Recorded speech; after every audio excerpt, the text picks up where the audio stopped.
American soldiers will descend on D.C. next month. The Trump administration is planning to mark the Army's 250th anniversary with a parade in the nation's capital. The celebration will feature tanks and military planes on the National Mall, according to planning documents obtained by USA Today. The cost, anywhere between $25 and $45 million. And the date of the parade, June 14th, coincides with President Trump's birthday.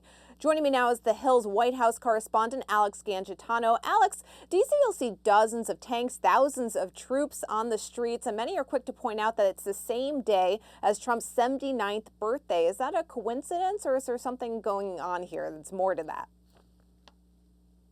Yeah, definitely very interesting that this June 14th parade also coincides with his birthday as well as the birthday of the U.S. Army. And this is something we know that the president has been eyeing for years. Even during his first term, he would comment on the fact that France would hold military parades like this, and he thought they were great and something that he'd be interested in doing. So I don't think it's worth noting that it's coming on his birthday and that this is such a big event coming to DC, something that we haven't seen before in the past, and something that is quite expensive. As you mentioned, it could cost up to $45 million for concert fireworks and then all of this military equipment down the streets. I want to talk about the optics of this. Critics ripping the reported costs associated with this celebration. The spending comes as the Trump administration has fired hundreds of thousands of government workers, shuttered federal agencies. Is the White House concerned at all about the pushback on this parade?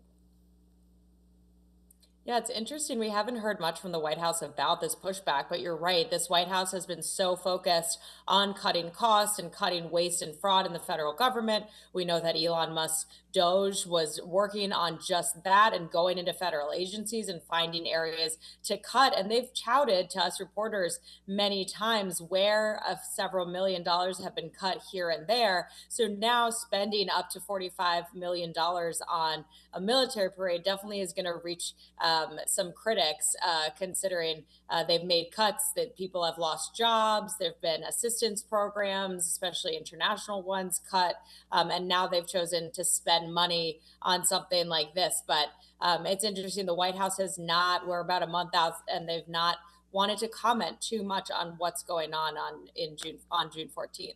An Army official has confirmed to News Nation that they're expecting approximately 6,600 soldiers. How is the administration housing all these people?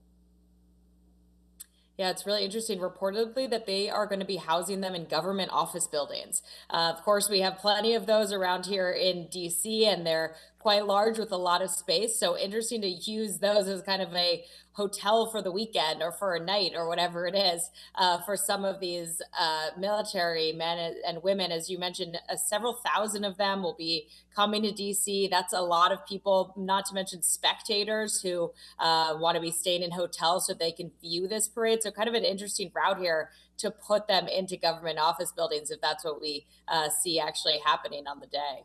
Going to get very crowded here in Washington. Alex Gangitano, thanks so much. Thank you.